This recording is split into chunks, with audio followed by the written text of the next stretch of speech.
We've got to move to Rockingham County and a couple of other places. So you have a few folk, Ms. George, you want to introduce, or at least two. Yes, yes. And I just want to say, at the Beloved, because as Dr. Barbara has shown us that this poverty has a legacy to it. Right. But we ain't no ways tired yet, so we're working generation after generation to put it into it. We feed over 200 people here a day, as he said. But let me introduce you to Ms. Terry Monterey Speed, who is the person who works here. Ms. Walina Cannon, who's also been a pioneer, who's now with the Greensboro Housing Coalition that also works hard with this. Our younger set, Reverend Joe Frierson, who works with the Interfaith Group of Clergy, Brother Wesley Morris, and I'm missing somebody over here. Lewis. Brother Lewis Brandon, who's behind the camera. Beverage. And then Lewis Beverage, yes, who's working hard to get out the vote. Get out the vote. So that people will know that this is something we need to vote about. Vote with our feet and with our ballot. So as you come today, Ms. Johnson, who can give us the best picture of the harsh reality? We know when we come into communities, you know, folk, we're trying, we're doing this, but really can just say, look, here it is on the ground. Here's what's really tough. Here's what's happening. Have a person that can talk to us about that. Okay, there's a brother coming up right Brother now Russell, who comes through here, I think, on a daily basis. You know, a lot of our people who are homeless work every day. So people start out here at 3:30 in the morning every day to get a shower, to go work, to find work, and to have a meal. Just say what's on your heart, brother. What's in your experience? Well, my experience is homelessness. I just recently, 6 months, got off of homelessness. But now I can't find gainful employment because of my criminal record. Yet I have no felonies, no charges, no bad charges whatsoever at all.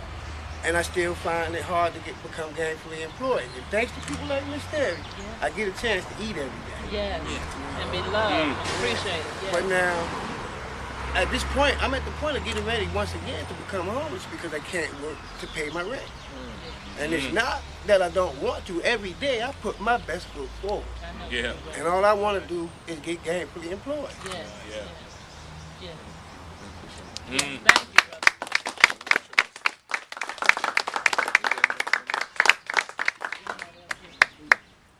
Would you want to say a word here? You hear every day what you see. I mean, the harsh reality of what you see on a daily basis. What I see is people standing out at 3:30 in the morning waiting to get a shower because they don't have anywhere else to get a shower. And then they sit around and eat breakfast. And just like Russell, they look for jobs, they look for work, but they can't find work. And so it's like maybe 200 people come here a day eating. 200 people, children, parents, you know, women and their children going to school, eating before they go to school because they don't have anything. They have somewhere to live, but they don't have anything to eat. You know, so it's just so frustrating that nobody's looking at it. You know.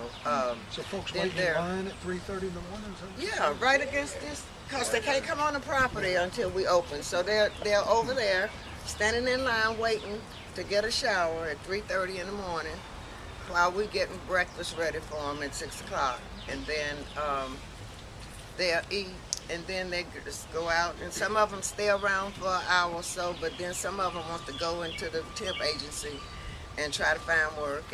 And you see them 2 or 3 hours later, they hadn't found anything, so they're still drifting around. And same thing over and over, every day. And it's just really frustrating for me and for them. And just like Russell, you know, I tear up for him because I know how hard he's trying, you know, and I know how glad he was when he got his place, and how he's looking the same way again because he's about to lose it because he can't pay the rent.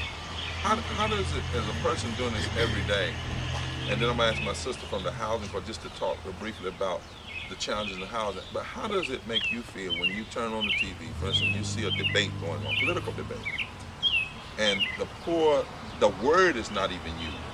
I mean, let alone the policy. Or you see a group of folk meeting about economic policy, bankers, and you hear wealthy, you hear middle class, but you never even hear an articulation just of the word. How does that? I get angry. I mean, I get angry when I can take a shower when I want to. You know, I feel bad, you know, but just like, okay, last week, in 7 days' time, 4 homeless people died. One of them didn't have nobody to bury him. He got family. Nobody even went to the funeral home. He's still over there. We're going to have a memorial service for him, though. But people are just dying out here. You know, people are sick, and the other people that died had cancer. They can't get no medical care, you know, and nobody's talking about that. Yeah, and then they adopting all these dogs and cats, and you know, and I love dogs and cats. Don't get me wrong, but I love people first, you know, and these people are really trying. Sister, the housing, I see our logistics because we got to get out on this bus, but I do want to hear tell us about this housing issue here, the struggle there that you see. We have kind of like three main parts. We have families that Terry's talking about who's in the streets, or they living in a van trying to find children that's going to school. We also have, he's talking about the middle class, that's evaporating. There's people coming to the Housing Coalition, have never asked nobody for nothing. Suddenly they don't have their homes, nowhere to stay. They don't know how to do these systems because they never had to use them before. And I think the worst thing, the policies that they have in place for the poor, it's a joke. To give you an example, I have a 23-year-old female that's have a 2-year-old son looking for a job desperately. She is homeless. And they won't give her daycare till she look for jobs 3 weeks and then they'll give it to her. How are you going to look for a job with a baby? Nobody to keep the baby. And if she don't do that, they're going to throw off work for you. You don't get a check now unless you're looking for it. So they fix it. They said, we got it, but you don't fit because you can't do these things. So it's a facade. It looks like there's service when there's really no service to deal with that. And the thing that you were saying about people making policies, I wish we could just get a crowd of people and bombard those places and say, listen, you got to deal with the poor. This is what Jesus said. You That's can't. what we want to do. That's what we want to do. So, I mean, that's the only thing that'll make these people listen. I mean, this stuff that Mick Romney and all of them, that's crazy stuff. People's lives out here. You see people in cars trying to stay warm or going into abandoned houses. I was glad to see some of them, these foreclosed houses. Some families are going to stay in those to keep their children from out of the weather. So that is what's going on, and people not looking at it. And I'm glad to see this. Anytime we're ready to march, I'm 72, but I still can march.